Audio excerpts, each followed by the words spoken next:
Então, o velho Aristóteles está nos contando aqui as malandragens da vida real, né?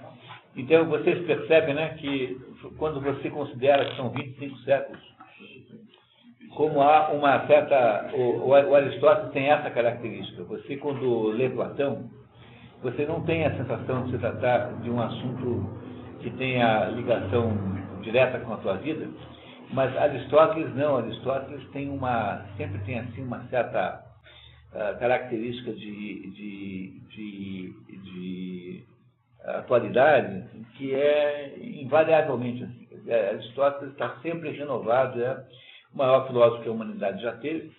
Ninguém tem a amplitude de Aristóteles, né? O maior de todos os filósofos, embora isso sem desprezo de outros grandes, como Platão, por exemplo, né? Mas o Aristóteles é o sujeito que fez a maior, que operou com mais amplitude os conceitos associados a conhecimento que o mundo já teve. Há uma certa implicância ridícula com ele, que é a do pessoal renascentista, que ficam achando que a Renascença que produziu alguma ciência, que é absolutamente delirante. Aristóteles está por trás de quase todo o conceito moderno. Nenhum outro filósofo teve a importância que teve Aristóteles. E vamos então agora quase para o final aí, né, capítulo das leis ou práticas salutares da República. Sempre com aquele objetivo de impedir que ela caia, né? Como a República é o modelo que ele prefere, então ele está aí dando sugestões para mantê-la viva. Quem gostaria de ler na segunda parte do nosso último encontro? Voluntário? Vamos lá. Eu. Roseli, também, vamos lá. Das leis ou práticas salutares da República. Cabe ao legislador ou a quem quer que tenha sabido traçar o plano do governo não apenas realizá-lo, mas, sobretudo, prover a permanência de sua obra. Qualquer que seja o governo escolhido, não é difícil fazê-lo durar 1, 2 ou 3 dias. Portanto, conforme o que dissemos acima sobre a dissolução dos Estados, deve tentar garantir sua existência, evitando tudo que lhe for pernicioso, retomando, através das leis escritas ou não escritas, todas as medidas necessárias à sua conservação. E não considerar tanto como democrático ou oligárquico o que confere esse caráter ao Estado, a não ser que ele o imprima por bastante tempo. Aqui bastante está no sentido suficiente, deve estar certo, né? Só preciso, o que ele está dizendo aqui, é preciso criar um critério, um espírito governamental e manter isso vivo, para poder garantir que você está dando certo. Às vezes, aliás, acontece que o governo, sem ser democrático por sua Constituição, se torne tal pelo fato e pelo hábito, e, inversamente, tendo-se constituído democraticamente desde a origem, seja na realidade pelos costumes oligárquicos, o que acontece depois das revoluções. Os homens não mudam bruscamente e se contentam no começo em assumir algumas vantagens sobre os demais.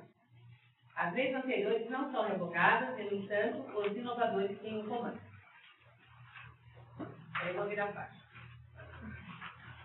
O respeito às leis e à liberdade. Conhecendo os meios pelos quais se corrompem e se dissolvem os Estados, podemos também saber por meios eles se conservam. Causas contrárias produzem efeitos contrários. Ora, a conservação é o contrário da corrupção. Isso é um assunto da ética Nicômaco, tá? Esse assunto está na ética em Nicômaco. Nicômaco. Vamos ter que participar dessa... Tá certo. Deve-se, portanto, num Estado bem constituído, observar cuidadosamente que nada se faça contra as leis e os costumes, e, sobretudo, prestar atenção, desde o começo, dos abusos, por pequenos que sejam. Isso também serve para a empresa. Entendeu? Também serve para a empresa. Então, às vezes, o sujeito que reclama lá que sumiu um toco de lápis pode parecer um sujeito mesquinho, mas, no fundo, há sempre alguma coisa que ele está prestando atenção atrás disso, né? Tá. A corrupção introduz imperceptivelmente que, como as pequenas despesas repetidas consomem o patrimônio de uma família. Só se sente o mal quando está consumado. Como ele não acontece de uma vez, seus progressos escapam ao entendimento e se parecem àquele sofisma, que do fato de cada parte ser pequena, interfere que o todo seja pequeno. Infere. Tem um sofisma que diz, olha, o todo é pequeno porque suas partes são pequenas. Mas isso não vale para o formigueiro, né? Tanto é que o urso não vale no formigueiro, porque as formigas são pequenas, mas são muitas. E elas, muito juntas, são muito fortes, né? Olha, se é indubitável que o total seja composto de coisas pequenas, é falso que ele próprio seja pequeno. O ponto capital, portanto, é deter o mal desde o começo. A atenção não deve ser menos vigilante contra as armadilhas que se armam contra o povo. Esse, de ordinário, é enganado pelos ricos em 5 ocasiões, e que são as assembleias, as magistraturas, os julgamentos, o armamento e os exércitos. E os exercícios. Exercício físico aqui. Ele vai dizer como é que os ricos, quando querem criar uma oligarquia, fazem para tapear os pobres. Né? Quer dizer, para fazer oscilar a república para a oligarquia. Né? Então, são os seguintes métodos. Vamos lá. Primeira, as assembleias. Permissão a todos para assistir a elas, mas pena contra os ricos se não assistirem a elas.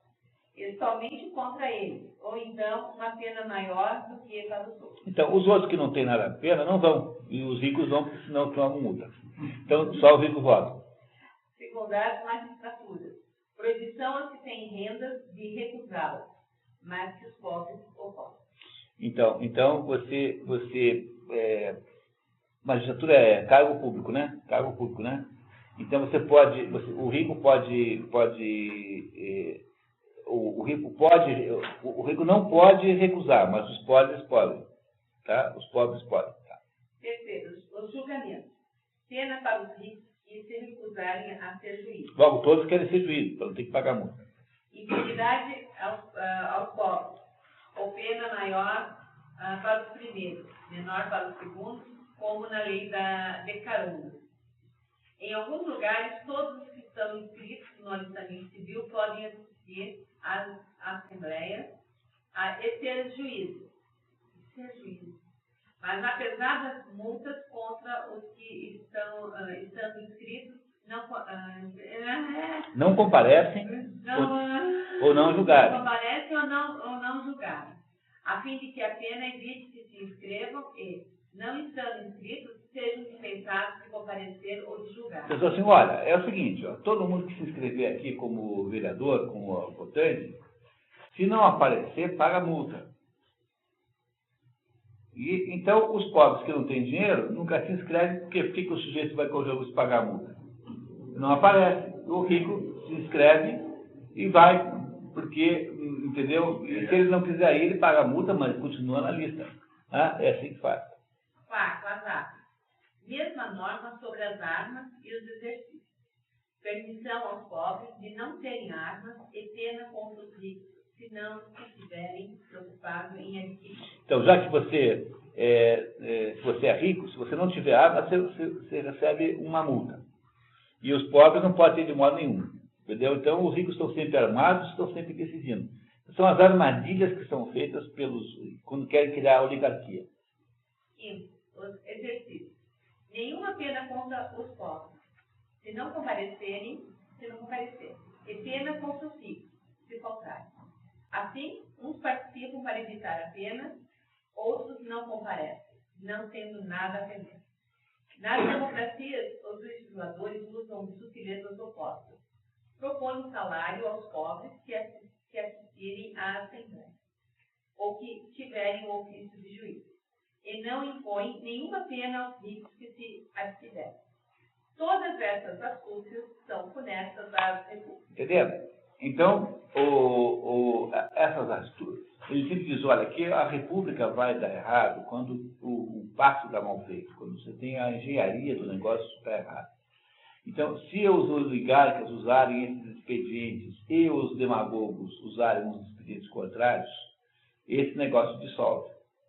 Então, está o tempo todo insistindo que é de um pacto de meio termo entre a oligarquia e o povo que faz a república, que é o único governo que dá para fazer. A gente está no extremo agora, né? O MST pode tudo, os É. quilombolas estão aí. Isso é o nome chamado isso é a demagogia que Aristóteles está apresentando aqui. Então, na medida em que você, digamos, popularizou o regime, então, se você imaginar que o governo militar tivesse sido, porque ele tinha, sobretudo, uma característica política, né? Então, que ele tivesse sido uma espécie de oligarquização, trazendo os melhores homens que havia para tentar melhorar aquela bagunça, porque, se você pensar bem, é isso mesmo que era. O que era o governo militar? É assim, quem é o sujeito que vai ser ministro das Minas e Energias? É o tal do engenheiro que sabe tudo sobre isso, que é um homem decente. Então, o Carlos Vestido estava me contando como é que eram eleitos, como é que eram escolhidos os ministros do governo militar. Então, o SNI ia ver se não tinha, se o sujeito não era trambiqueiro, se não era 171, se não era emitente de cheque sem fundo, se não tinha um rolo não sei aonde. Então, havia toda uma espécie de cuidado para você trazer para o governo o que houvesse, assim, aquilo que se chama mais tarde de varões de Plutarco. Plutarco é um escritor romano que criou a ideia de que há uma determinada categoria de homens, né, que são, assim, digamos, superiores, moralmente falando. Então, o que acontece? Essa oligarquia, por várias razões, sobretudo por falta de capacidade política, o Golberia que devia ter resolvido isso, né, porque ele era o engenheiro político do governo militar, acabou dando espaço para uma demagogização do sistema, em que a carratatua toda agora governa. Né? O que é o Brasil? Governado por um conjunto de sindicalistas vagabundos. Né? Foi o Golberia que criou o Lula? Por omissão, por não ter entendido o Lula, não porque ele queria, né? Não porque ele queria, mas por não ter entendido o fenômeno. Porque os militares não entenderam o que estava acontecendo, porque eles tinham apenas a visão anti-guerrilha. Então, os militares ficaram fascinados com a ideia de acabar com a guerrilha, com a rebelião armada. Eles nunca entenderam a rebelião política que estava por trás disso tudo. Tanto é que todos os guerrilheiros estão no poder. O Zé Dirceu, a Dilma Rousseff, assaltante de bancos. A Dilma Rousseff assaltava bancos. Assaltante de cofres, as demais era assaltante de banco. Não? Não é segredo nenhum. O José se matou, gente. Então, entendeu? Então, eles não entenderam a política. Aí, o que aconteceu? A esquerda foi muito mais ágil na política, tomaram o poder e o estão demagogizando. Então, como é que você demagogiza o poder? Você coloca no poder a ratatouille, que distração popular, e que está interessada só no poder e no salário que ele tem. E as oligarquias estão fora do processo. E, então, quem é que está hoje no poder? Os brasileiros mais oportunistas, menores que eu posso imaginar, do ministro da Fazenda, né, até qualquer um. Qualquer um. Você pega o presidente do Banco do Brasil, é um picareta qualquer. Nunca é aquele sujeito que tinha uma história, entendeu? Aquele velho banqueiro. É sempre um picaretão assim, que só está nas boas graças do partido. E isso que estamos fazendo agora é derivando o país, oscilando para a demagogia. A demagogia tende para, num determinado momento, para uma ruptura. Aqui a coisa vai muito lenta, mas na Venezuela está indo muito rapidamente. Então, na Venezuela está aparecendo o demagogo central, né, que é o Hugo Chávez. Mas acho que é pior quando é mais lento, né? Pelo menos resolve. É que aqui é mais pesado, né? Aqui vai sofrendo. Aqui é que é mais pesado. O que você pensa aí? O que você vê lá na frente? No Brasil? Ou vai acordar? Difícil, né? Isso vai ficar assim por muito tempo. Vai ficar cada vez uma sociedade mais menos capaz em todos os termos. Vamos ficar cada vez mais comoditizados, né? Uma sociedade voltada para produzir commodities. Isso aí, o Brasil não tem muito jeito, não, acho. Sei que nós conseguíssemos melhorar o tamanho da elite. Agora, É claro que se acontece um desmonte aí a Argentina vai como nós, né? Parecido. Se o Hugo Chávez, se na Venezuela acontecesse um grande distúrbio, porque veja, isso tudo não é um processo único e nem autônomo. Isso tudo também está dentro daquele quadro geral da nova ordem mundial, está dentro do quadro da ONU. Isso não é um processo isolado. Não é um país como a Albânia, que acredita assim.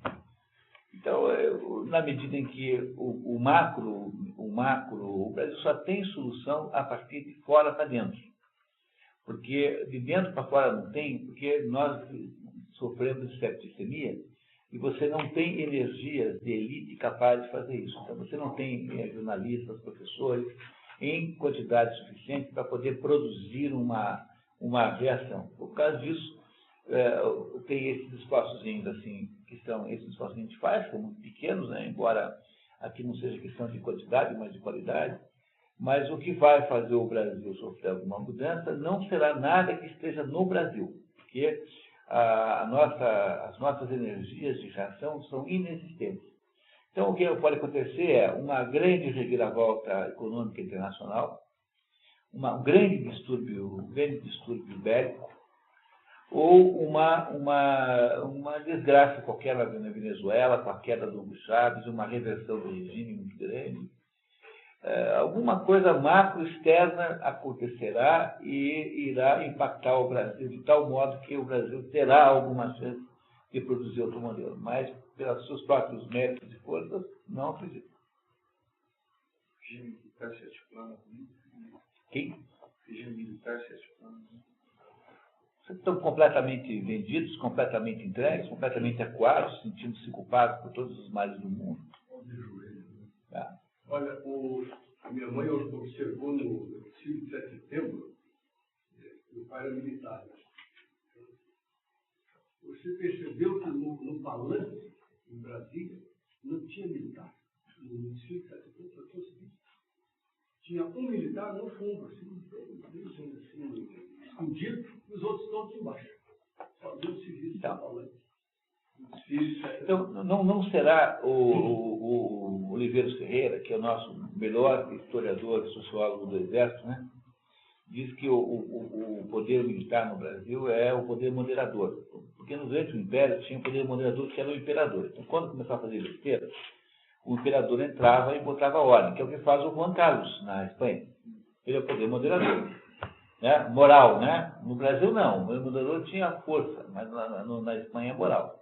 Então, quem é que manda o Chávez calar a boca? É o rei, porque o rei tem autoridade moral. Né?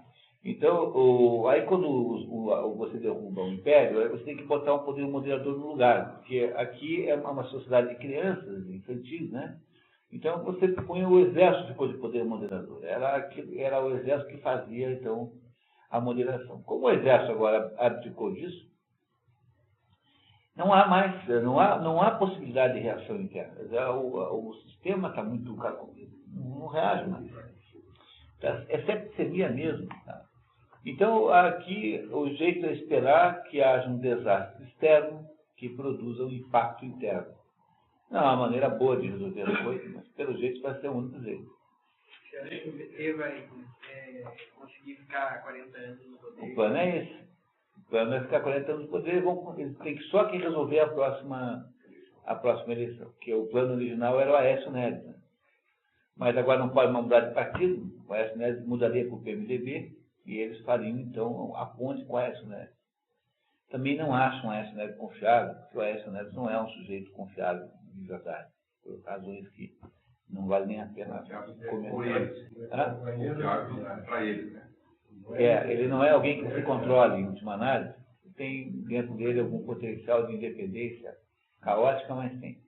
Então, eles vão ter que conseguir aí uma maneira de fazer uma transição para botar mais 8 anos para o Lula. E aí esperar que durante esses 8 anos aconteça um processo de chavização. Porque o que o Chaves está fazendo? Né? Na hora que ele percebe que vai sair do governo, porque a lei impede, o que ele faz? Ele propõe a mudança da Constituição para ele poder ser reeleito. E ele vai, então, construindo, na medida em que tem poder, as condições para ser eterno. Né? O Chaves é o partido único. Vocês compreendem que todos os partidos de crença socialista são, em princípio, partidos antidemocráticos, porque eles, em última análise, querem um sistema monopartidário. Então, se você é um partido que quer destruir o sistema partidário, você não deve ser proibido de concorrer à eleição, porque você é um quinta coluna.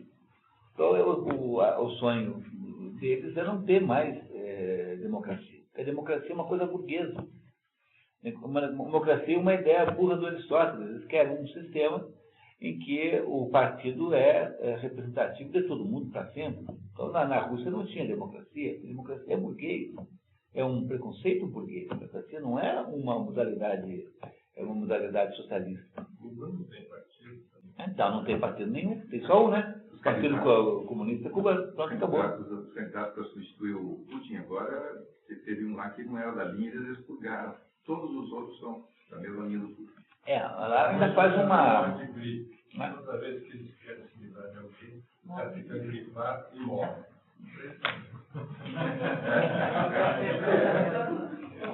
Uma vez espanhol. Continua? Então, vamos lá. Outras práticas saludares. Como se observar que Pessoal, só um minutinho. Vamos lá. E oligarquias que se sustentam menos pelo valor de sua constituição do que pela direção dos que as governam. Uma atitude sábia e moderada tanto para com os outros funcionários públicos quanto para com os fins particulares consiste primeiro em não fazer nem injúria nem injustiça a esses últimos, e depois em deixar que os primeiros entrem de sua vez na administração dos negócios. Como você evitar, né, a crise institucional, né, práticas salutares. Primeiro, tratar bem as pessoas. Dos negócios, se forem capazes, não privando nem de honras os ambiciosos, nem de lucros a multidão, e vivendo popularmente com seus colegas. Pois a igualdade que os homens populares ostentam para o povo não é justa apenas no Estado democrático, mas sim em toda parte, entre semelhantes, e importa a eles observar. Se, portanto, há vários oligarcas na frente do governo, farão bem em pôr em prática uma boa parte das instituições democráticas, como a renovação semestral das magistraturas, a fim de que todos os seus semelhantes possam obtê-las alternadamente. Com efeito, os iguais formam, por assim dizer, um povo entre eles. Assim, com bastante frequência, como dissemos acima, tem os seus demagogos. Aliás, para a oligarquia e as democracias, esse é o meio de não caírem no despotismo, pois não é tão fácil maquinar uma intriga quando se tem pouco tempo para permanecer no cargo, quanto quando nele se demora por muito tempo. Quanto menor for o mandato, menor a possibilidade de ter manipulação, né? Menor a possibilidade do sujeito ficar lá maquinando meios de continuar no poder a vida inteira. Essa longa duração, precisamente, é o que gera a tirania nas oligarquias e nas democracias. Umas e outras tornam-se presas dos grandes. Nessas, os demagogos, naquelas, os magistrados mais altos acabam por confiscar o poder, quando lhes concedem tempo. As boas instituições conservam-se não apenas pelo afastamento do que pode corrompê-las, como também, às vezes, pela suposição de um perigo próximo. O medo torna mais atento à segurança do Estado. Assim, aqueles que velam pela sua segurança devem inventar de tempo em tempo alguns perigos e tornar mais próximos os perigos que estão distantes, a fim de que os cidadãos informados estejam sempre alertas, como sentinelas no mundo. Esse é o George Bush, né? O tempo todo gritando, né, que o Bin Laden está chegando. Bin Laden está chegando. Então, a Fox, aquela rede de televisão governista que tem lá, ela mantém aquele, né, nível de alerta máximo. Quer dizer, o George Bush venceu a segunda eleição, apavorando os americanos com a possibilidade do Bin Laden jogar bombas lá. Aviões, né? Aviões bomba lá. Isso aqui, esse é o método mais importante de governo do George Bush. Tem algum método de governo que ele usa, é esse. Tá? Então, se você reparar, há uma vez eu vi uma reportagem mostrando que havia uma manipulação daquele nível de perigo, né? Aquele nível de perigo que o governo estabelece, né? Que era era correspondente à oscilação das pesquisas. Quando cai a pesquisa, o George Bush bota Marinho de perigo. Aí o pessoal fica com medo e se junta junto com ele. Também se deve, se possível, cuidar através de leis, ou pelo menos prestar atenção, para que não surjam animosidades e sedições entre os grandes, e abafá-las antes até que tenham começado e atingido os que nada tinham com isso. Mas nem todos têm a capacidade de dar contra do mal em seu começo. É um privilégio dos políticos profundos. O Mário da Gama Cury e o Oxford traduzem por estadista. Político profundo, você vê, né? É uma maneira canhesta de traduzir. O sujeito não tem ideia do que é político profundo. É uma maneira, está certo, não está errado, mas você tem uma palavra para português para isso, né? Então, só o estadista consegue perceber o perigo crescendo. Está isso que o Aristóteles está dizendo aqui. Se houver alguma variação na oligarquia ou no Estado a respeito dos impostos existentes, como quando, permanecendo mesmo o imposto, a abundância do numerário aumenta. Cumpre aumentar ou diminuir a taxa através de uma nova ordenação, proporcional ao aumento ou à diminuição do numerário. Tá, então é só para entender isso, né? O censo, o que é o censo? O censo, que é de onde veio essa palavra moderna, censo, é o quê? É uma espécie de levantamento para saber qual é o patrimônio do sujeito. Então, tem lá um determinado equilíbrio em que são aceitos como eleitores ou como governantes quem tiver no mínimo tanto. Mas, de repente, o que acontece é que há um aumento geral de riqueza, porque houve colheitas boas ou porque houve não sei o quê. Então, quando há uma mudança no nível médio de riqueza, é preciso modificar também atualizar a tabela do imposto de renda, né? Que no caso aqui a tabela censitária, para que você possa manter mais ou menos paritário os cidadãos com relação ao poder. É isso que ele está dizendo aqui.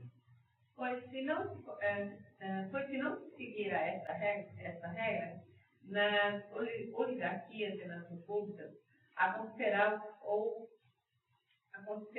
que, no caso de aumento do censo, a república se transforme em oligarquia e a oligarquia em despotismo.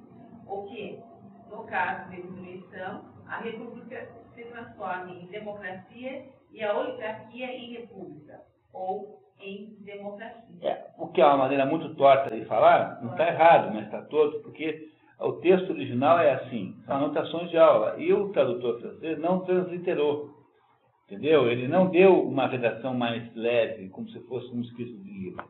Então fica tudo quebrado, assim, desse jeito, né? Feioso, tá? Os novos facilmente se corrompem pela prosperidade, pois nem todos são capazes de suportar. Tá, nos outras traduções está, merecer a boa sorte. Com poucas as pessoas que têm a capacidade de merecer a boa sorte. Então, o sujeito ficou rico, fica besta, fica metido, fica pretensioso, acha que agora que ele é rico, agora ele também é rico em filosofia, que ele, já que tem um dinheirão, agora pode dar aula para Aristóteles.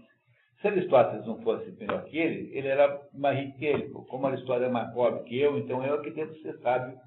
E esse Aristóteles aí é um pobre coitado de um professorinho. Entendeu? É assim que pensa o sujeito rico. No Brasil, é 100% do tempo assim. O sujeito que é rico acha-se automaticamente autoridade em qualquer assunto, porque ele é rico. Já que o brasileiro só pensa em dinheiro, qual é o máximo do sucesso social do brasileiro? Ficar rico. Então, a partir daí, ele manda em todos os assuntos. Portanto, trata-se de uma regra geral para todo o governo, democrático, oligárquico, monárquico ou outro. Não valorizar demais quem quer que seja e não distribuir nenhuma honra excessiva, mesmo que breve. Se acumulam muitos cargos em uma só pessoa, tais cargos devem ser retirados aos poucos, e não todos de uma vez. Será, sobretudo, conveniente estabelecer através das leis que ninguém possa adquirir poder, crédito ou riqueza demais, ou que sejam afastados os que tiverem demais. Crédito aqui não é no sentido de financiamento, mas é de proeminência, credibilidade pública. E como na própria vida privada pode vir novidades perigosas, É necessário que haja um magistrado para observar todo o gênero de vida e se chocar com a forma e o espírito do governo, qualquer que seja ele, democrático, republicano, político ou outro, a fim de manter a tranquilidade pública em todas as partes. Se alguma facção ou classe do Estado assume demasiada ascendência... Poder, né? Ascendência é poder.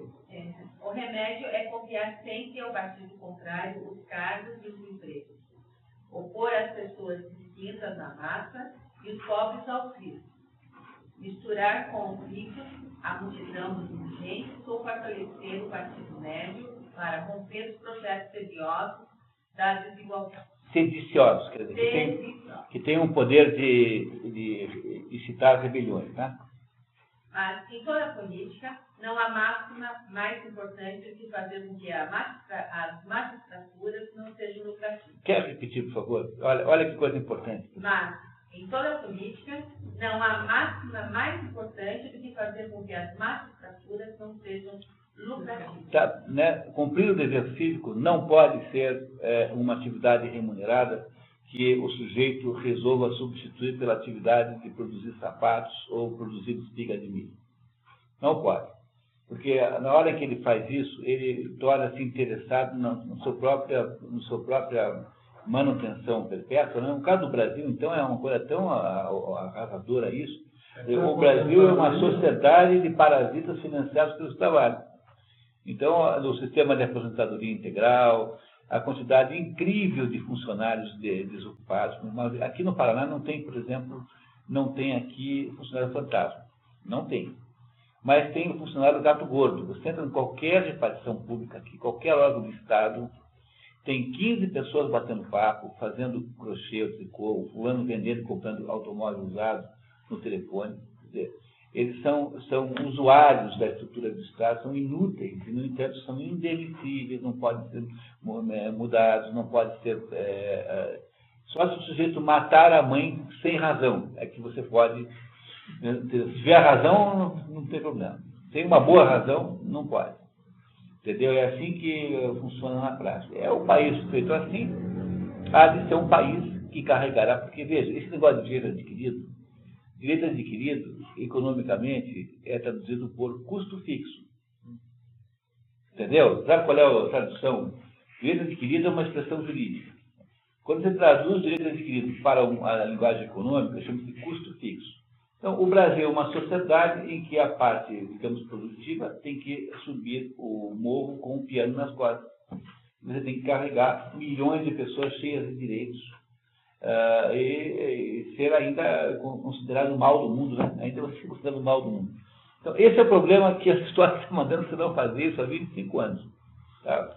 Vamos ver. Isso convém, sobretudo, aos oligarquias. O vulgo zanga-se menos por estar excluído do governo do que por ver os magistrados viverem às custas do tesouro público. Porque gera inveja, né? É até muito cômodo dispor de todo o tempo para cuidar dos negócios particulares. Mas se estiver persuadido de que os titulares dos cargos públicos vinham do Estado, terá a dupla vexação de estar afastado tanto dos cargos públicos quanto dos lucros pecuniários. Esta gratuidade é a única maneira de aliar, por assim dizer, a democracia à aristocracia. Que é o método dele. Quer dizer, o que é a república? É aliar a democracia à aristocracia. Como é que faz isso? Pela redução da lucratividade do cargo público. A lucratividade é quase a pedra de toque do sistema, quer dizer, é quase o centro do sistema. Ela concede aos nobres e ao vulgo o que deseja. Por um lado, admite sem distinção todos no governo, que é o procedimento da democracia. Por outro lado, o que é uma concepção aristocrática? Só concede magistratura aos nobres. Está vendo o método dele misto? Tá? Isso se torna fácil se retiram dos homens públicos todos os meios de tirar proveito de suas magistraturas. Então, os pobres não se preocuparão com esses casos, mas preferirão exercer sua profissão e cuidar de seus negócios. Vão trabalhar, né? Ficar fingindo no governo, hein? E os ricos, não precisando de salários para viver, aceitarão mais facilmente os cargos não pagos. Disso resultará também que os pobres, tendo tempo para trabalhar, alcançarão mais facilmente a riqueza, e os nobres não correrão o risco de depender do primeiro que aparecer. Esse parágrafo, se é algum parágrafo que resume o método de Aristóteles, né, é esse. Esse é o parágrafo mais importante do livro, no seu ponto de vista da descrição do sistema que Aristóteles propõe como sendo moralmente melhor, quer dizer, como sendo o melhor para uso prático da sociedade. Quer dizer, qual o sistema que parece ser o mais adequado é esse. Está descrito nesse parágrafo. A Câmara dos Lordes, lá na Inglaterra, eu não sei em detalhes. A Câmara dos Lordes é uma entidade oligárquica, porque eles não são eleitos, eles são indicados, fazem parte daquela nobreza inglesa. É muito provável que não sejam pagos, né? Muito provável. Agora, eu não sei, sinceramente, é até uma boa pergunta de pesquisar amanhã. eles tomam decisões a nível É que a ideia, o sistema inglês é um sistema profundamente aristotélico, porque você tem um voto universal, né? Os votantes elegem uma Câmara, uma das duas câmaras é voto direto, que são os representantes, os commons, né? Que são os comuns, e a rainha, que é a representante do Estado, elege, né, indica a Câmara Alta, que é a Câmara dos Lordes. Então você tem uma compensação oligárquica a uma, digamos, generalização popular. Então isso faz com que haja algum equilíbrio aqui. Parece que é bom, parece que funciona. Mas o sistema é aristotélico, porque embora Aristóteles não tenha aqui desenhado todos os mecanismos, seria incrível, né? Ele tá, na verdade, nos propondo o espírito do negócio. O espírito é esse que tem na democracia inglesa, com toda certeza é isso. Agora, se os lordes recebem ou não, era bom perguntar, eu não sei. Isso é uma boa pergunta. Como diziam os professores que não sabiam a resposta antigamente, tema de pesquisa para a próxima aula. Valendo nota. Para prevenir a expoliação do tesouro público, é preciso que a receita seja feita à vista do público e as duplicatas nos impostos e dos recibos sejam entregues às corporações, às centúrias e às...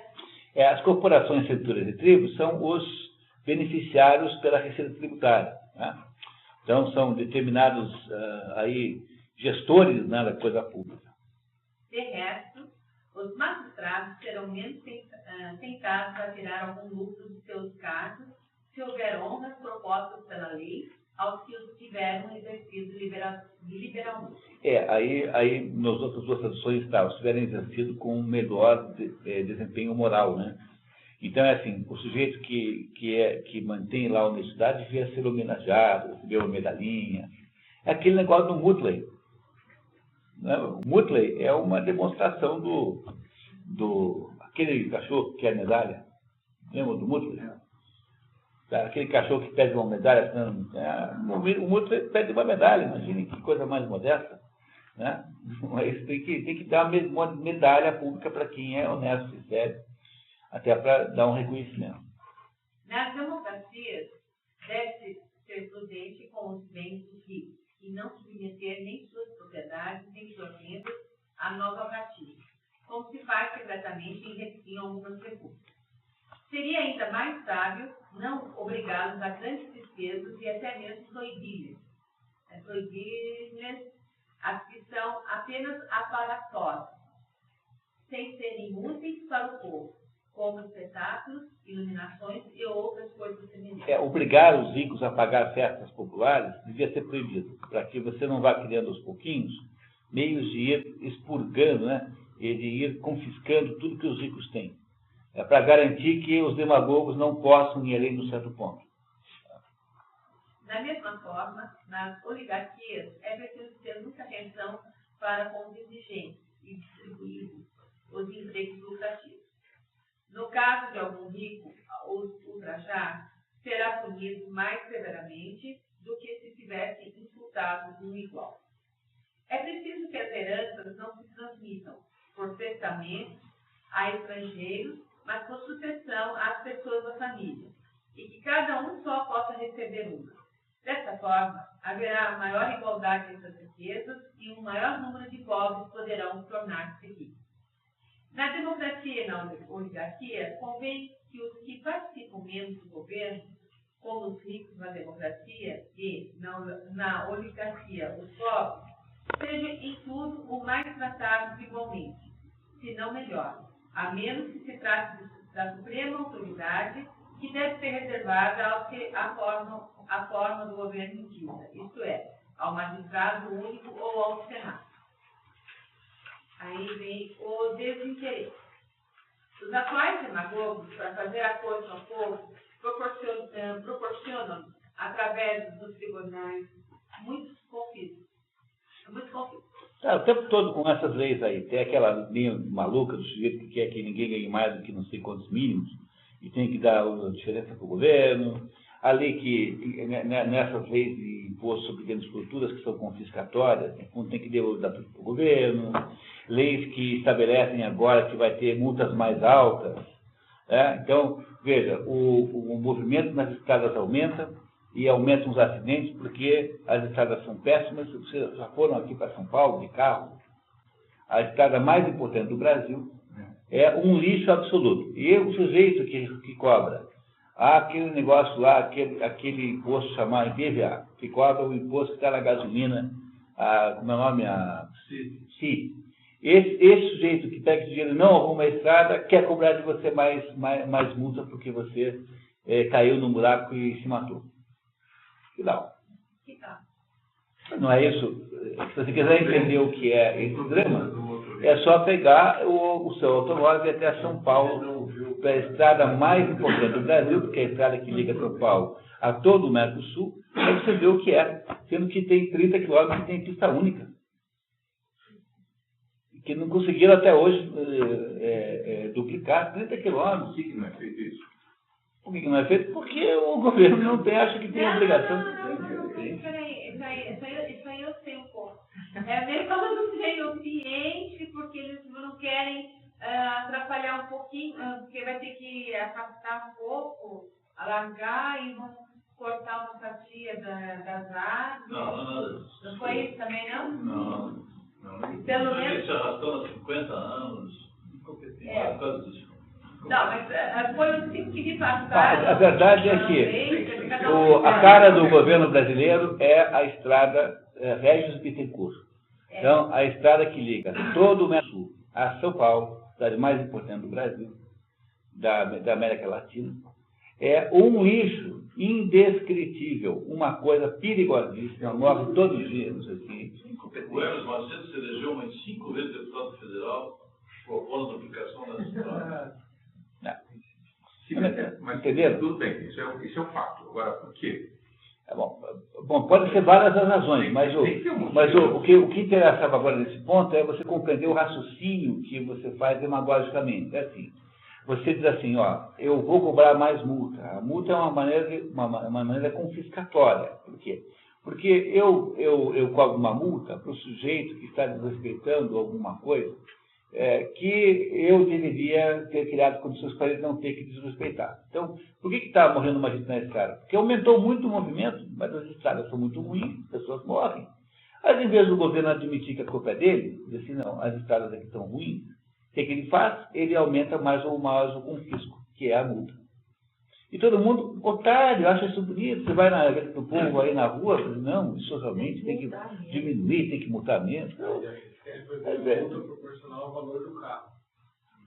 E tem uma multa em que você fica com o carro, o governo fica com o carro para ele.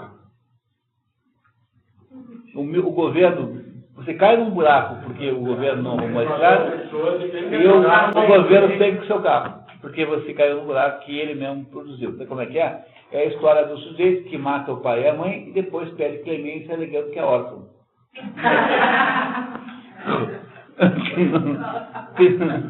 Entendeu como funciona? É isso. Esse é o fenômeno. Bom, aqueles que se preocupam com a segurança do Estado devem agir de modo inverso. E, em vez de se apoderar em proveito do povo, dos bens condenados, consagrá-los à religião. A pena será a mesma e deterá igualmente aos crimes. mas o povo terá menos pressa para condenar, pois não tirará nenhum proveito da sentença. Além disso, os legisladores devem fazer com que as acusações públicas se tornem muito raras, estabelecendo penas pesadas contra os que agirem levianamente, pois não são as pessoas do povo, mas sim as dos meios refinados que assim se costumam atacar e humilhar. Deve-se inspirar a todos, e sobretudo aos cidadãos, um afeto pelo governo tão grande quanto possível, para ao menos se evitar que considerem os grandes como inimigos. Como as últimas espécies de democracia contam um povo numeroso e é quase impossível toda essa gente assistir às assembleias sem pagamento, as pessoas de certa situação correrão grandes riscos se o Estado não tiver renda. Só se subsidiará essa despesa, esmagando-os com impostos e mandando confiscar seus bens por tribunais vendidos à iniquidade. A iniquidade é a corrupção, né? Isso já facilitou a subversão de muitas democracias. Portanto, quando o Estado só tem poucos recursos, só deve haver assembleias nacionais, muito raramente, e tribunais numerosos só por muito pouco. Isso, quer dizer, não tem dinheiro, não fica fazendo reunião de políticos. Lembra que nós já aprendemos aqui no último encontro que, de certo modo, a democracia depende de baixa participação política, que é exatamente o contrário, digamos, da opinião dominante, né, no mundo moderno. Ele está dizendo aqui, quer dizer, não tem dinheiro, então não faz reunião, porque se você fizer reunião, vai ter que pagar o povo, né? E para pagar o povo tem que confiscar os ricos. Aí os ricos começam a se aborrecer com a tal da democracia, porque se vem aí espolhados. Entendeu? É isso que ele está dizendo para fazer, para não fazer isso. Os ricos temerão menos a despesa e verão sem maiores preocupações que não lhes são concebidos como honorários, mas apenas aos pobres. Isso também pode ter como efeito fazer com que se julguem muito melhor os processos. Os ricos não se ausentam de bom grado de suas casas por muito tempo, mas se dispõem a isso quando se trata de um tempo bastante curto. Agora tem 2 parágrafos sobre o Bolsa Família. Preste atenção. Tá? Olha só. 25 séculos, tá? Se houver renda suficiente, não se deve, como faz o senador, distribuir à arraia miúda o dinheiro que sobrar. Mal o recebe e já voltam a cair na enchente, pois essas pessoas são tonéis furados, a que essa liberalidade não traz nenhum proveito. Um homem realmente popular deve antes cuidar de que o povo não seja pobre demais. A miséria é a fonte de todos os males na democracia. Assim, deve-se encontrar meios de tornar todos abastados de maneira duradoura. Isso servirá aos próprios ricos.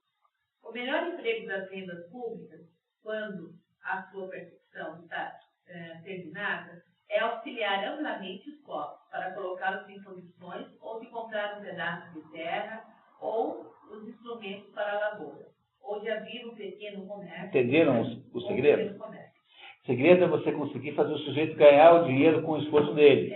Entendeu? Então é aquilo que o Luiz Gonzaga dizia naquele velho baião, né? Mais, amigo, uma esmola para um homem que é ação, ou mata de vergonha, ou vicia o cidadão. Né? Então, o segredo todo está você diz assim, conseguir que o pobre chegue em casa e diga assim para a mulher, para os filhos, olha, eu ganhei esse dinheiro hoje. Essa é a única maneira de tirá-lo da miséria, porque quando você não faz isso, que é essa estupidez que fazem aí, você não entende a diferença entre quem é pobre e quem está pobre. Então, a maioria dos pobres só estão pobres, porque não há uma economia. Como é que você melhora a economia para essas pessoas? Joga a CLT no lixo, diminui a carga tributária imensamente, para de encher o saco com essas exigências ambientais ridículas, deixa as pessoas trabalharem, quer dizer, tira essas bobagens. Quando você puder contratar empregada a qualquer preço, aí as empregadas começam a ter emprego.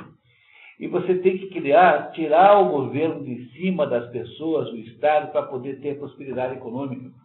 Aí as pessoas não vão lá pegar aquela miséria do bolso não sei das quantas e começam a rodar por sua própria vida, começam a estabelecer coluna vertebral e começam a dizer, olha, eu também sou capaz de ser vitorioso. Esse é o segredo do Muhammad Yunus, com aquele negócio do empréstimo. E ele faz a pessoa dizer assim, eu sou capaz de pegar dinheiro e pagar de volta. Quer dizer, o que ele está dando não é dinheiro, é autoestima. Quando você faz essas bolsas, você está tornando todo mundo em escravo do Estado. Então, um agente aí miserável, estatal, não pode ter coisa pior do que isso. Está aqui o Aristóteles dizendo que não é para fazer isso 25 anos atrás, 25 séculos atrás. Existe um bom livro para a história do inocente. Do Banco para mim? Soubemos, tá. Muito bem, continuamos? Se não for possível ajudá-los a todos, deve-se pelo menos descer os subsídios na caixa de alguma tribo ou fúria, ou de alguma porção do Estado, ora uma, ora outra. Far-se-á com que os ricos contribuam para as despesas das assembleias necessárias, de preferência a esbanjamentos frívolos e meramente aparatórios. Por meio disso, o governo cartaginês tornou-se popular, empregando sempre alguém do povo nas administrações provinciais para que aí fizesse fortuna. É próprio de um grande discernimento e de uma alma nobre, quando se é rico, proteger os pobres e lhes oferecer oportunidade e meios para trabalhar. O sujeito chegar no juízo final com uma conta bancária de 1 bilhão, 600 milhões, não conheço gente assim. Chega lá e eu não tenho como explicar, hein? Agora, você fez o quê? Depositei no Banco do Brasil, para garantir. Isso é pecado mortal. Pecado mortal. Se você ganhou 1 bilhão, se o mundo permitiu que você ganhasse 600 milhões, você tem obrigação de botar esse dinheiro para gerar riqueza. Não tem jeito disso.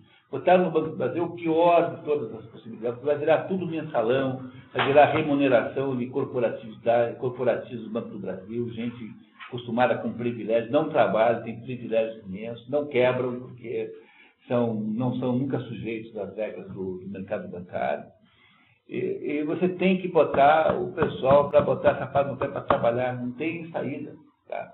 Então não há nada pior, do ponto de vista da fracasso ontológico, do que um rico que escondeu o dinheiro. Nada pior. O exemplo dos habitantes de Tarento revela, assim, muito digno de se imitar. Eles põem em comum alguns bens para uso pessoal e com isso conquistam o afeto do povo. Quanto aos seus magistrados, escolhem de duas maneiras, um por eleição, outro por sorteio.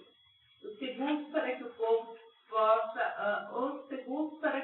possa participar e os primeiros para que os cargos sejam melhor preenchidos. Pode-se tomar ainda outras disposições sobre a mesma magistratura e conferi-la alternadamente por sorteio e por eleição. A virtude e a educação.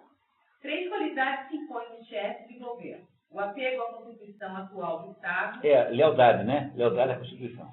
A maior habilidade adquirida com o exercício e a administração das funções de governo. Um gênero de virtude e justiça adaptado ao regime. Pois, não sendo direito o mesmo em todas as constituições, a justiça deve necessariamente ser diferente. Uma primeira dificuldade aparece quando nem todas essas condições se acham na mesma pessoa. Se, por exemplo, tal homem é capaz de comandar um exército, porém, no mais, não tem probidade e tem pouca afeição pelo governo. E tal outro se revela unicamente honesto e bem-intencionado, qual dos dois se acolherá para general? Acho que se devem considerar 2 pontos. O que se encontra mais comumente em todos os homens e o que se encontra menos. Assim, para eleger um general do exército, deve-se considerar mais a experiência militar do que a virtude, pois há menos generais experientes do que homens virtuosos. Quem quiser entender isso na prática, veja o filme Boa Geste, já dei para vocês a dica, em que acontece exatamente essa situação. Um filme antigo, Boa Geste, um filme lá da década de 40, com Ernest Borgnine, que faz o sargento sádico da Legião Estrangeira, que apesar de ser sádico, é o único sujeito capaz de dirigir o forte, então ele não pode ser morto. Boa Geste, o nome desse filme. O caso desse filme, perdão. O caso é totalmente contrário no que diz respeito à administração das finanças, pois aí é preciso mais probidade do que tem o comum dos homens. Quanto à ciência, todos a têm em medida suficiente para conservar o que lhes é confiável. É a ciência aqui no sentido de capacidade de administrar, né? Entendeu? Então, no caso do administrador público, é melhor você ser um sujeito íntegro do que ser um sujeito que sabe dirigir o exército. É isso que ele está dizendo. Que as habilidades não são quaisquer, assim, não são à vontade. Eis uma outra questão. Suponhamos que alguém tenha talentos suficientes para governar e também apego ao Estado. Nesse caso, será preciso que tenha também virtude, já que, usando dessas duas primeiras qualidades, esta pessoa se sai bem em suas funções, não será mais necessário que tenha virtude, já que, apesar desses dois méritos, poderia não ter uma alma desinteressada? Sim, sem dúvida, pois pessoas sem caráter, com todo o seu saber, não são senhoras de si mesmas, e muitas vezes ouvem mais em seus próprios negócios sua paixão do que seu interesse. Fariam o mesmo na gestão dos negócios públicos. Em geral, chamamos de interesse público tudo o que é regulado pelas leis para a conservação desse Estado. O ponto essencial, porém, como já dissemos várias vezes, é fazer com que a parte satisfeita com a situação presente seja mais poderosa do que a que não estiver contente. Essa é uma recomendação de grande sabedoria, né? Uma coisa que convém saber, embora ignorada nos estados depravados e perdermos de vista os justo meios, é que vários meios considerados populares corrompem as democracias e vários meios considerados oligárquicos corrompem as oligarquias. Toma-se muitas vezes por virtude e a perfeição o que não passa de excesso. O exemplo do nariz tornará mais clara a coisa. Um nariz que se afasta da linha reta, que tende para o aquilino ou é arrebitado, ainda pode agradar. Mas se alongar ou se encurtar demais, primeiro sairá da justa medida e por fim cairá tanto no excesso ou na falta que não será mais o nariz. O mesmo ocorre com as outras partes do corpo e também com os regimes. A oligarquia e a democracia podem subsistir, embora se afastando de seu desígnio e de sua perfeição. Mas se dermos demasiada atenção ao seu princípio, primeiro tornaremos pior o governo e, no final, chegaremos a tal ponto que ele nem será mais digno desse nome. Portanto, o legislador e o homem de Estado não devem ignorar quais são os meios populares que conservam ou destroem a democracia e quais os procedimentos próprios a ela que produzem o mesmo efeito na oligarquia. Nenhum nem outro desses dois estados pode existir sem homens ricos e sem os que chamam a raia de homem. Se as riquezas se tornarem iguais, necessariamente o Estado mudará de forma, destruindo os ricos ou o povo através de leis extremadas. Arruinam-se, pois, esses estados. E ele volta a insistir no ponto de que a engenharia do negócio é de produzir o equilíbrio entre essas duas coisas, por mecanismos, né, que ele vem aqui expondo ao longo da obra. Cometem-se grandes erros, tanto num quanto no outro regime. Nas democracias, trata-se de um erro dos demagogos tornar a massa senhora das leis. Em vez de manter o Estado dividido em dois partidos, como fazem, jogando os pobres contra os ricos, sempre deveriam fingir que falam por eles. Nas oligarquias, os oligarcas cometem o mesmo erro, ao se preocuparem demais com o interesse dos ricos. Seu juramento é concebido nesse termo: serei inimigo do povo e lhe farei todo o mal que puder. Deveriam, pelo contrário, jurar estar sempre com o povo e jamais prejudicá-lo. O mais importante meio para a conservação dos Estados, mas também o mais negligenciado, é fazer combinar a educação do cidadão e a Constituição, com efeito de que servem as melhores leis e os mais estimados decretos, se não se acostumar aos súditos a viver segundo a forma do seu governo. Assim, se a Constituição for popular, é preciso que sejam educados popularmente. Se for oligarquicamente, pois se houver desregramento em um só súdito, esse desregramento estará, então, em todo o Estado. Ora, educar os súditos em consonância com o Estado não é adular os grandes ou os poucos, nem empenhar-se em comprazê-los, mas acostumar os cidadãos a manter sua oligarquia ou sua democracia. Nossas atuais oligarquias educam os filhos dos magistrados do último prazer, enquanto que os pobres se exercitam e se enriquecem no trabalho. Ora, é precisamente isso que dá a esses últimos mais vontade e mais facilidade para tentar realizar novidades. Em nossas democracias, sobretudo nas que passam por ser as mais populares, a instrução não tem um valor maior, nem na liberdade mal potente. Duas coisas parecem caracterizar esse regime: a autoridade da maior parte do povo e a liberdade de cada um. Aqui a justiça parece consistir na igualdade. Portanto, tendo todos um direito igual, é justo considerar como lei o que agradar à maioria. A liberdade e a igualdade dão a cada um o direito de fazer o que quiser. E assim, nessa sociedade, cada um vive com modo e como bem entender. Mas esse é um populismo liberal. Não se deve considerar como uma servidão, pois não é. Dobrar-se da forma do governo, pois isso depende da segurança do Estado. Eis, em resumo, o que tinha a dizer sobre a conservação da justiça. Essa palavra da monarquia e do que a E então agora ele vai para o final, faltam algumas páginas só, em que ele vai fazer as últimas recomendações para as monarquias serem preservadas. Máximas de Estado para as monarquias. As monarquias também se conservam pelos meios contrários às causas do seu mundo, principalmente pela sua redução a uma forma mais moderada. Quanto menos coisas submetidas à autoridade absoluta dos reis que operam, mais a autoridade deles será duradoura.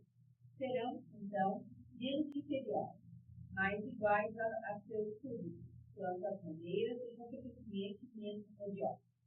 Foi se manteve por tanto tempo a monarquia na Moloca, na Lacedemonia, onde desde o começo a soberania foi dividida em dois pilares e depois moderada em muitos pontos pelo rei Teofonto, sobretudo pelos contrapesos da magistratura dos elfos, que eram os representantes da aristocracia que podiam, impediam o rei de ficar absolutista. A diminuição do poder dos reis acarretou o crescimento de sua duração, e até pode-se dizer, em certo sentido, seu aumento. Esta é justamente a resposta dada por Teofonto às reprimendas de sua esposa. Não tem vergonha, recriminava ela, de deixar para seus filhos a realeza menor do que a receber do seu pai? Não, repetiu, porque eu a deixo mais duradoura.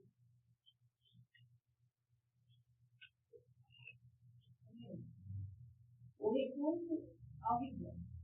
A tirania conserva de duas maneiras opostas, quer pelo rigor, quer pela moderação. O método do rigor foi discutido de mão em mão e foi observado por vários tiranos de seu estado. Sua instituição é atribuída a Ciriano de Corinto, e também se encontra no exemplo dele no governo do céu. Já indicamos mais em cima algumas das suas marcas. O próximo parágrafo é uma descrição perfeita de Cuba no canto moderno. Repare, tá? Cuba é... Rebaixar os personagens mais eminentes, enquanto possível, e de fazer mais rápido. Não permitir ao público nem banquetes, nem associações, nem discussão, nem qualquer outra coisa semelhante. Afastar-se do tudo que é próprio para iluminar a alma e inspirar confiança. Proibir a escola, assim como as reuniões de distração. Tomar todas as medidas para impedir que os habitantes não se conheçam por si, já que as relações só servem para torná-los mais confiantes. Ter patrulhas que andem dia e noite pelas ruas e discutem nas portas das casas, a fim de não haja nada de secreto entre parte e futuro. Aos poucos, eles se acostumarão à escravidão. O mesmo ocorre com outras práticas perto e bárbaras que chegam à tirania e têm a mesma eficácia. Deve-se manter muito por toda parte, saber tudo o que faz e tudo o que se diz. Destacar a gente dos peões como fazia Hierão em Siracusa, colocando-o em toda parte onde havia uma reunião ou um conciliado. Não se é tão ousado quando se tem algo a comer, se tais vigilantes e quando se é fica-se. O Cuba, cada bicicleta quadra tem uma espécie de inspetor ideológico, que é alguém que o põe lá e que faz a fiscalização daquela quadra. Então não acontece nada que ele sabe, ele vai em todas as reuniões, quando e ele faz relatórios sobre o comportamento das pessoas ao governo. Cuba é esse modelo aqui, quer dizer, é uma das maneiras de você manter a tirania viva, né? Então ele está dando conselhos aqui aos tiranos agora. Lembre que ele sempre tem uma espécie de neutralidade, porque ele diz que, quem gosta de tirania, então tenha. Né? Mas ele não acha isso bom, ele acha que bom é a sua república. Mas aqui, ensinando como é que se faz com o tirano. O Fidel Castro leu esse trecho aqui, que ele faz com o Primeira, gosta entre os amigos, entre a raia de luz, os nomes e entre os filhos, empobrecer os cidadãos, a fim de que não possam formar uma guarda armada e absorver do trabalho contributivos para viver, não tem tempo de conspirar. Como exemplo dessa manobra, temos os tiranos de Egito, os tempos dedicados aos deuses pelos César, os dos deuses olímpicos pelos filhos de Isso. as fortificações de Samos por Líbano, que são todas coisas que tendem aos mesmos fins de ocupação e empobrecimento. Está dizendo que os pirâmides do Egito são métodos de você fazer o pessoal ficar trabalhando, né, e não ficar reclamando. Aumentar o peso dos impostos, como em Siracusa, no tempo de Jesus, os tiranos, onde, em 5 anos, foram obrigados a darem distribuições tudo que valia a terra. Uma lei que está de IPTU de 5% significa que cada 20 anos você entrega o apartamento para o governo. Um imóvel para o governo.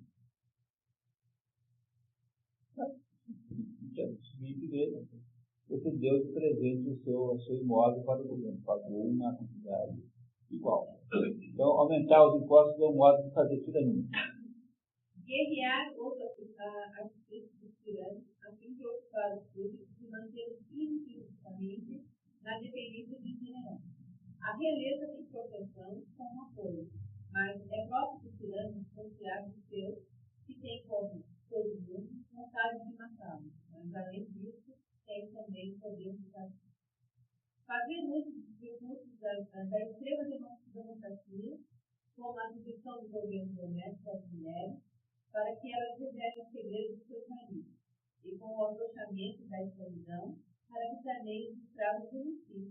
Está vendo? A história descobriu por que serve feminismo. Os escravos das mulheres nada amam contra os tiranos, e até, se tiverem a felicidade de ser tratados por eles, afeiçoam necessariamente a tirania, ou a democracia, onde o povo também pode ser um tirano. Os dois regimes ensinam os aduladores. O povo, seus demagogos, os tiranos, os que rasteiam os reais. Um homem franco e leal ama, mas não adula. Eles, pelo contrário, provocam a adulação e favorecem o combate. Preciso mesmo para ser solteiro. Emprego e expulso. Diz o provérbio. A gravidade e a franqueza desagradam. Querem ter os privilégios sozinhos. Quem quer que use delas parece disputar com eles sobre preeminência e seu despotismo. Tais pessoas são odiosas, como se atentassem contra a tirania. Admitem por vezes os estrangeiros de preferência aos cidadãos, encarando eles como inimigos e aqueles como indiferentes, e portanto só concedem a eles o acesso à sua pessoa. meios. Eis porque meios todos eles gerados pela malignidade e pela improbidade mais ultimada, que mantém a tirania. Podemos, porém, reduzir-nos a três, pois, no fundo, são apenas três as coisas que se valem tirar. A primeira, manter-se súbito, no mais profundo aviltamento. Um homem sem coragem não conspira nem trama contra ninguém. Mendigo estatal ia botar os pobres todos para fazer fila para pegar dinheiro dele. A segunda, fazer com que desconfiem uns dos outros, pois a tirania não pode ser derrubada se não houver pessoas que tenham confiança em si. Aí tem que botar tudo quanto é estatuto. O velho desconfia dos jovens adultos, negócio de dono de cartola, de torcedor, homem e mulher, entendeu? Todos têm que desconfiar de Deus. Assim, tiranos declaram guerra a todo homem de Deus que tiver coragem. Essa categoria de pessoas é cristiana, a sua virtude, por não quererem deixar-se travar seriamente, serem expressos com todos, sobretudo entre eles, e não denunciarem ninguém. A terceira, não lhes deixar nenhum poder. Sem poder, ninguém tentará arruinar a tirania, porque não se tenta tranquilo. Todos os desígnios dos tiranos tendem a algum desse tipo, e todos os seus atos estão relacionados com isso. Nada de confiança dos cidadãos, nada de poder, nada de alma.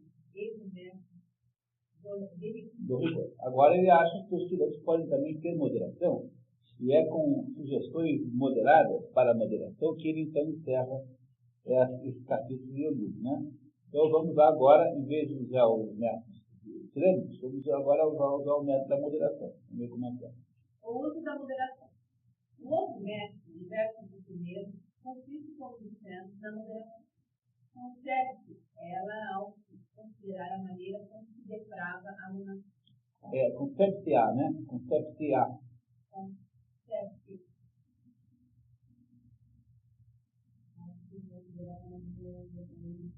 Assim como esta se arruína à medida que se torna mais tirânica, a tirania firma-se ao se tornar mais reta, mantendo apenas a força necessária para se fazer obedecer, tanto pelos que querem o bem ao tirano, quanto pelos outros.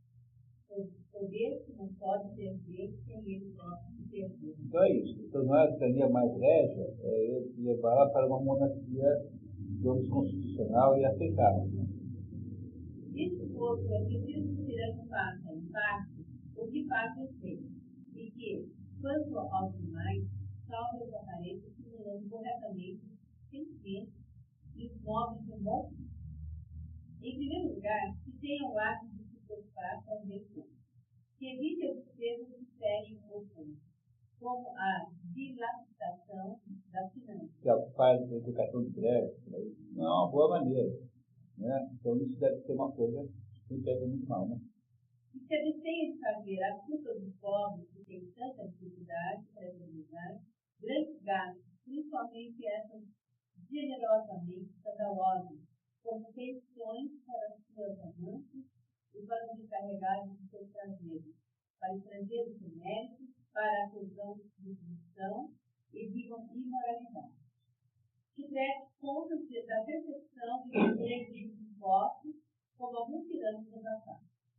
Por esse meio, será tido por econômico e fará com que esqueça sua tirania. Sendo-se no Estado, não deve temer a falta de dinheiro, mas vale para ele estar sem dinheiro para suas campanhas e se deixar em casa tesouro de dinheiro. Com isso, ficarão menos tentados de alugar esse dinheiro, porque, em sua ausência, governarem o Estado. Pessoas muito mais temíveis para ele do que os meros cidadãos. Esses marcham com ele para o combate, enquanto que aqueles ficam na decadência. Está dizendo que é bom para o tirano ter pouco dinheiro, porque se ele tem muito dinheiro, quando ele vai para a guerra, levando aos soldados, os picaretas pegam o governo, né? Porque o pessoal que fica acha uma boa ideia de aproveitar, né, que o sujeito não está lá e toma o poder. Quanto à percepção dos impostos, o tirano deve comportar-se como se só os aumentasse para a manutenção do Estado. E, se ela poder para os seres viventes. Numa palavra, mostra-se tal que seja considerado mais o guardião do que o senhor do serviço. Esse pedaço aqui parece muito com Maquiavel, né? Vocês compreenderam? Tá? A diferença é que Maquiavel não sabe que está produzindo uma contradição, porque Maquiavel é o sujeito que produz um aconselhamento do príncipe, porque ele está interessado no sucesso do príncipe. E esse aqui, na verdade, está apenas descrevendo as situações. É muito diferente da situação de Maquiavel da história. Por isso que antes de ler Maquiavel, a gente lê Aristóteles, que ele vai descrever para você com muito mais clareza o que está fazendo. Está fazendo um inventário dos métodos de um tirano parecer menos tirano. O Maquiavel não está fazendo isso. O Maquiavel está criando uma estratégia para o mundo. Ele está interessado no resultado disso. Não é o caso de Aristóteles. Entendeu? É muito diferente as duas posturas.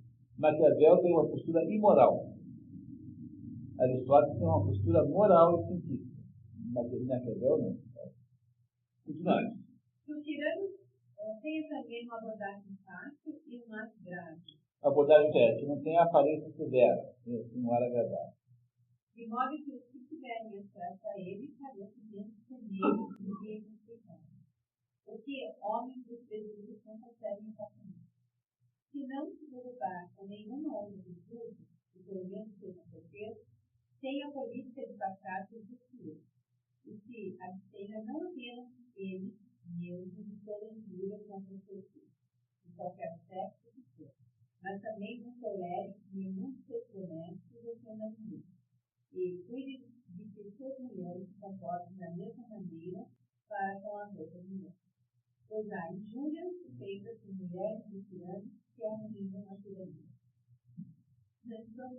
Sobre a questão dos prazeres sexuais, que passa ao contrário dos prazeres viciosos, que não se contenta em se entregar a eles da manhã à noite, durante vários dias, mas ainda querem que todos saibam a vida que levam, para serem admirados como seres felizes. Que use moderadamente desse tipo de prazeres, que pelo menos tenha a aparência de não correr atrás dele e até de procurar chutar-se a ele. Não se surpreende com facilidade e não se despreza um homem forte, mas sim um homem bêbado. Nem um homem vigilante, mas sim um homem sonolento. Numa palavra, deve agir de modo totalmente inverso do que dissemos mais acima. Conservar e abandonar a cidade, como se fosse seu curador e não o tirano. Que demonstre principalmente muito zelo pela religião. Segue sendo injustiça da parte dos místicos que creem, seja religioso, e parece temer aos deuses. E se está menos tentado a conspirar contra ele, quando se presume que tem a ciência e o favor do céu. Mas é possível que sua piedade não seja afetada, nem superficial. Além disso, que honre as pessoas do bem e os que se sobressaem por algum carinho, a ponto de convencê-los de que não seria melhor tratado que seus concidadãos, no estado da mais ampla liberdade. Que deixe para si mesmo a distribuição das honras e entregue a seus oficiais e aos juízes para todos. Outro cuidado da conservação e a segurança de toda a monarquia consiste em não elevar ninguém, ou então elevar mais de um, pois assim eles se desviarão mutuamente. Elevar é promover, né? Promover. Se, por acaso, só se puder fazer avançar um só, que não seja nem arrogante, nem audacioso. Esses caráteres são, todas as coisas, muito rigorosos. Se for preciso rebaixar alguém e tirar o mérito e a autoridade, que não seja de uma vez, mas pouco a pouco. É necessário. O Maquiavel manda fazer o mal todo de uma vez só. Deus, o mal de uma vez. Muito bem. Tá. É necessário, sobretudo, abster de qualquer injúria, principalmente de dois tipos. Injúria é ultraje, né? Uma, bater em quem quer que seja, outra, honrar a juventude por publicidade. Honrar a juventude por publicidade é abusar sexualmente de jovens. Esse respeito é indispensável, sobretudo, para aquelas pessoas ambiciosas do mundo. Os abaixo suportam com impaciência a injúria que toca na discussão dos pessoas. E as pessoas sábias e honestas, tudo que atenta contra a sua honra. A própria punição das faltas é limitada no Estado. Só se deve fazer o uso deles com uma espécie de identificação. Se acontecer que o bispo se deixa levar por alguma fraqueza com pessoas próprias, é pedofilia, né? Que seja por amor e não por abuso de autoridade. E se pedir a honra, que indivíduos com maiores. Entre aqueles que conspiram contra a vida do tirano, os mais terríveis, contra os quais mais se deve cuidar, são os que sacrificam a própria vida constante de seja para matar, principalmente os que são motivados pelo ressentimento de alguma injúria, quer em sua própria pessoa, quer na sua. Nada se poupa quando a cólera e os feitos de si. É difícil de esperar. Conter a cólera. Põe-se nela a vida. É o que o Herói falou. No fundo, as lembranças de injustiça são as mais fortes. Né? Como os estados são compostos de duas partes, pobres e ricos, deve-se fazer compreender que sua salvação depende das estados e de cuidado de tomarem para não significarem muito ao outro, no que quer dizer. Mas que tem se estraga para os seus lados mais poderosos, para que, se acontecer uma exceção, não seja forçado nem a libertar os escravos, nem a desarmar os cidadãos. Se um dos partidos unir-se a eles, suas forças lhe bastarão para resistir ao partido que ousar atacar.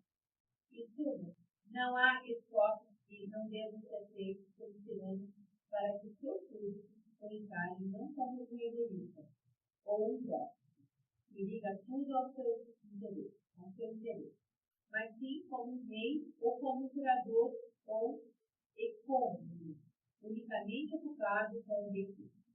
Que ele seja moderado em todas as ações, não se permita nenhum excesso, seja corteiro com os nobres e amável com o povo.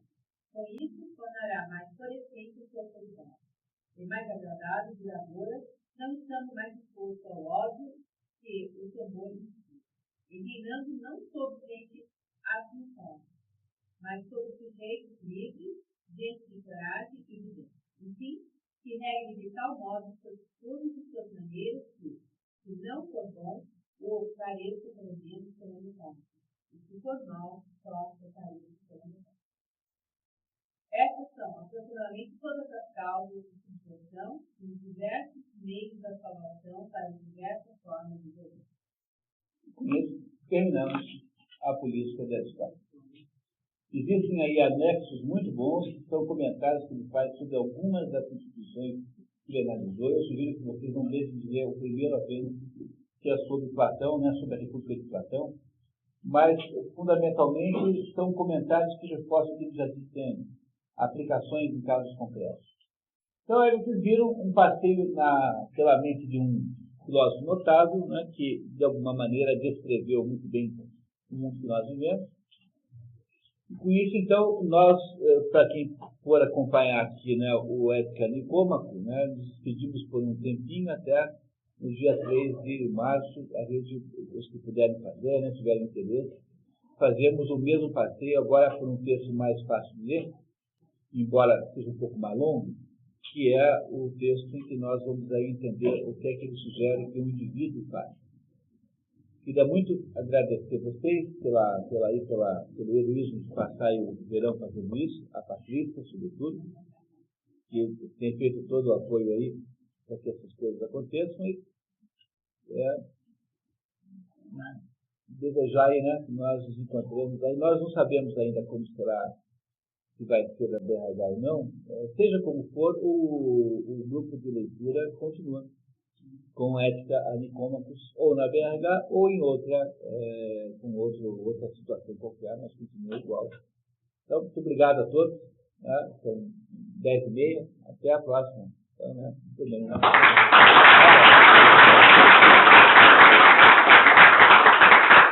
instrução muito simpática. 16 de fevereiro, o Senhor dos Anéis, lá no CETER. Né? E eu vou imitar o Smeagol.